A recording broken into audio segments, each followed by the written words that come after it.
अगर आप उन्हें बच्चे मान रहे हैं तो माफ कीजिएगा, आप बहुत बड़ी गलती कर रहे हैं। क्योंकि आज के जो बच्चे हैं वो असल में बाप के भी बाप हैं, वो कुछ भी कर सकते हैं। जैसे एक पति पत्नी रोमांटिक मूड में घर में आए, देखा बच्चा टीवी देख रहा था वहाँ पे ड्राइंग रूम में बैठ के। आओ बोले की कर रहा है, टीवी देखता है दिन भर, जा बाहर जा। बच्चे को समझ में नहीं आया क्या, दोनों पति पत्नी रोमांटिक मूड में।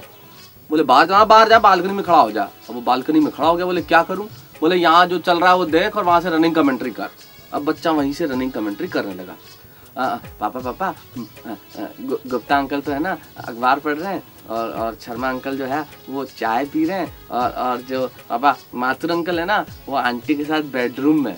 अब बाप चौंका और बोले तुझे ये भी नजर आ रहा है? बोले पापा नजर तो नहीं आ रहा पर उनका बिट्टू भी बालकनी में खड़ा है ना। अब इन बच्चों का कोई क्या करे? अगर आप ऐसे बच्चों को मोटिवेट करना चाहेंगे तो बड़ी मुश्किल हो जाएगी। मैं कुछ बच्चों को मोटिवेट कर रहा था क्लास में। मैंने कहा तुम क्या करते हो भैया, ये तुम्हारी उम्र है मजे करने की, है शर्म करो थोड़ी।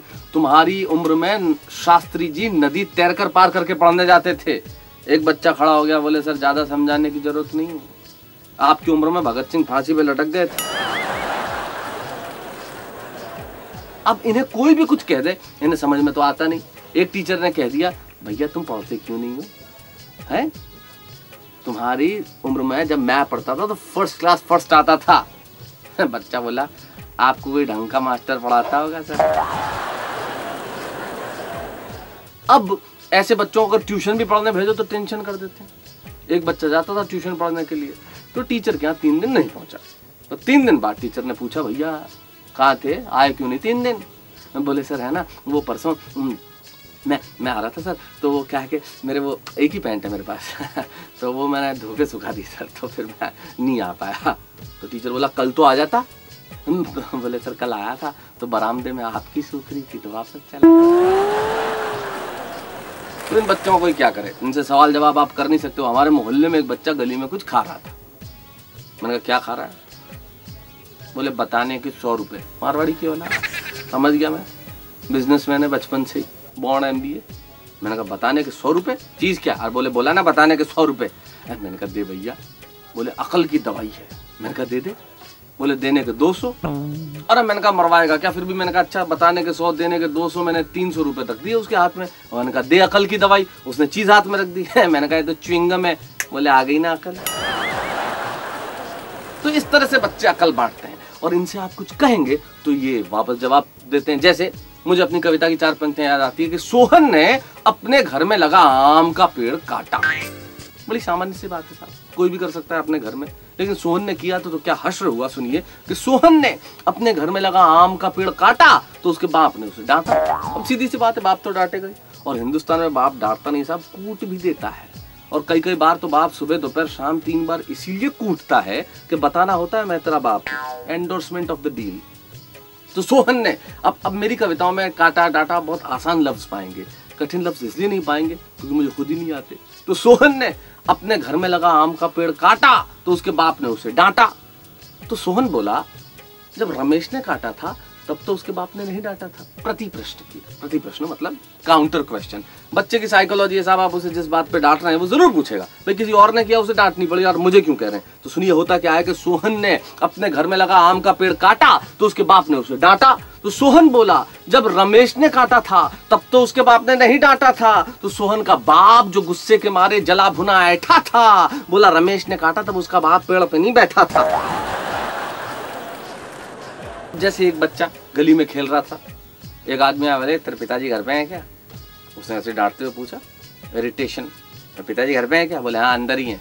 अब वो अंदर गया, ढूंढ ढांड के बोले साले झूठ बोलता है, तेरे पिताजी घर पे कहाँ है? बच्चा तुरंत बोला, बोले मैंने ये कहा था पिताजी घर पे हैं, ये नहीं कहा था कि ये घर मेरा है।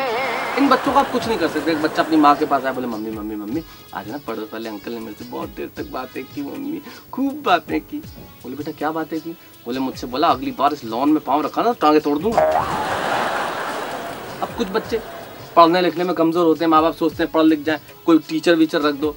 एक बच्चे था, उसका भाई, दोनों पढ़ते नहीं थे, एक टीचर रख दिया, बोले ये पढ़ाएगा ट्यूशन करेगा, लेकिन हर टीचर को भगा देते थे। तो एक टीचर को कहा कि इन्हें पढ़ाओ तो इस तरीके से पढ़ाओ कि इन्हें ऐसा लगे कि पढ़ा नहीं रहे हो, समझे आप? मतलब इस तरीके से पढ़ाओ कि उन्हें ये न लगे कि वो पढ़ा नहीं रहे। अब टीचर मैथमेटिक्स पढ़ाने लगा, दोनों भाई बैठ गए और टीचर ने लड्डू लाए हाथ में खाने के। एक बच्चे को एक लड्डू हाथ में दिया, बोले देखो बेटा तुम्हारे हाथ में ये एक लड्डू है और ये दूसरा लड्डू मैं और दे रहा हूँ, तो मुझे बताओ ये दोनों लड्डू जब जितने में बड़ा भाई छोटे भाई को कोनी मार के बोला वे फेंक लड्डू, साले लड्डू के बहाने पढ़ा रहा है। कुछ बच्चे बड़े शैतान होते हैं, अपने बाप से भी नहीं संभलते। हमारे पड़ोस में एक शर्मा जी रहते हैं, वो एक दिन अपने बच्चे को बहुत पीट रहे थे, जबरदस्त पीट रहे थे। मैंने कहा क्या कर दिया भाई बच्चे ने? बोले यार पड़ोस में कुत्ता है, रोज रोज उसके घर में दरवाजे के भीतर झांक झांक के टीवी देखता है। तो मैंने कहा इसमें क्या बात हुई, बच्चा है टीवी देखता है, उसे कोई अच्छा प्रोग्राम लगता होगा, कोई फिल्म अच्छी लगती होगी, कोई सीरियल अच्छा लगता होगा। अरे बोला नहीं प्रॉब्लम ये है कि उसके घर में टीवी नहीं है। कुछ बच्चे और भी कमाल के होते हैं। एक बच्चा आया मेरे को कहने लगा अंकल अंकल मेरे पापा जो है ना वो नाखून चबाते हैं। मैंने कहा इसमें क्या प्रॉब्लम है, इस देश में 100 में से 90 लोग नाखून चबाते हैं, क्या प्रॉब्लम क्या है? नहीं पर अंकल प्रॉब्लम क्या है कि वो है ना हाथ के नहीं पाँव के नाखून चबाते हैं। मैंने कहा बेवकूफ ये कैसे संभव है, पाँव के नाखून कैसे चबा सकते हैं? कोई आड़ा टेढ़ा होकर कोई योग करके चबाते हैं क्या? टेक्निकली पॉसिबल नहीं है। बोले नहीं अंकल वो मम्मी के पाँव के चबाते। अब ऐसे बच्चों का आप क्या करेंगे साहब? कुछ बच्चे तो ऐसे, एक बच्चा आया दौड़ता हुआ अपने घर में अपनी माँ से कहना मम्मी मम्मी मम्मी बता अगर मैं पेड़ से गिर जाऊं तो तू क्या चाहेगी, मेरा हाथ टूट जाए या शर्ट फट जाए? मान का भगवान मैं ऐसा क्यों करे, हाथ क्यों टूटे, बला टले शर्ट ही फटे। बोले फिर वही फटा गले मत पड़ना। अब एक बच्चा वो पड़ोसन ढूंढता आई, कहने लगी ये बॉल किसकी है, ये बॉल किसकी है? वो पप्पू तुरंत बोला कोई शीशा विशा टूटा है क्या आंटी? बोले नहीं। बोले फिर मेरी है।